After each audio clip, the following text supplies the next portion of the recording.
So, grabe, this is one of the best promos of Pag-ibig kasi binabaan nila yung interest rate hindi lang sa mga minimum wage earners pero pati din sa above minimum wage earners na may income na hindi bababa sa 47,856 kung nasa NCR or 34,686 kung outside NCR. At para din ito sa lahat ng OFWs na kahit anong income bracket. So, gaano nga ba kalaki yung binaba ng Pag-ibig? From 6.25% interest rate, bumaba ng 4.5 interest. Ang laki nun. That's 1.5% interest ang nasave mo. Now, if we're going to convert into peso value, kung ang monthly mo sa Pag-ibig ay 11,082, bababa siya ng 9,120 na lang. So, you will save around 2,000 a month or 71,000 for 3 years. At kung alam natin how amortized loan works, maganda yung impact nito kasi sa umpisa ng loan, mas malaki yung napupunta sa interest more than the principal. So, this promo is for housing loans na up to 1.8 million at only for first-time home buyers na may at least 12 monthly savings sa Pag-ibig. At ang maganda dito ay hindi lang siya for house and lot or lot only or projects ng developers. Pwede mo rin itong gamitin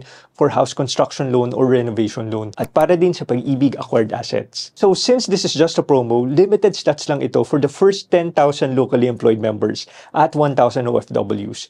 Kaya if nag-iisip ka ng bumili ng house ngayong taon, this October is the best time to apply. So pag may nakita ka ng bahay, dali-dali ka na mag-apply for a housing loan dahil baka once in a lifetime promo lang yung gentong offer ng Pag-ibig.